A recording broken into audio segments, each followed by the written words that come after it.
انصاری عامر کا سوال ہے کہ ہمارے علاقے میں بہت سے بچے انگریزی اسکول میں تعلیم کے لیے جاتے ہیں اور وہاں تعلیم سے پہلے انگریزی میں کراس کے سامنے ہاتھ اٹھا کر دعا کی جاتی ہے. کراس کا جو نشان ہے اس کے سامنے دعا کی جاتی ہے, صلیب کے سامنے. صلیب. کیا ایسا کرنا شرک ہے؟ یقیناً شرک ہے، لیکن اس کا وبال ان کے والدین پر آئے گا جنہوں نے اس بچے کو اس جگہ پر داخل کرایا ہے، اور صرف دنیاوی مفادات کے لیے کہ تعلیم جو ہے شاید بہتر مل جائے، دنیاوی تعلیم، اور وہاں کی صنعت جو ہے وہ زیادہ قیمت اس کی اٹھ جائے مارکیٹ کے اندر، تو وہاں بچوں کو داخل کرانا والدین کا جرم ہے.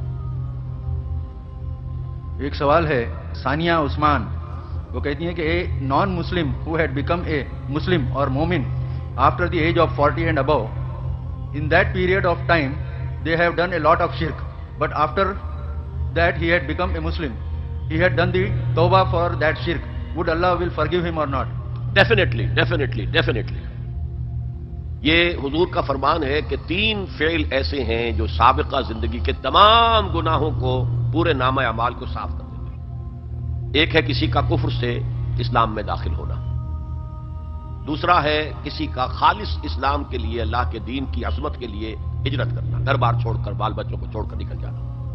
تیسرے حج مبرور، وہ حج جو حلال کی کمائی سے کیا گیا ہو اور جس میں ولا رفث فلا فسوق ولا جدال فی الحج ہو، ساری شرائط پوری ہو. تو حج بھی مبرور اگر ہو جائے گا، یعنی اللہ کی جناب میں مقبول ہو جائے گا، تو وہ تمام گناہوں کا کفارہ بن جاتا ہے.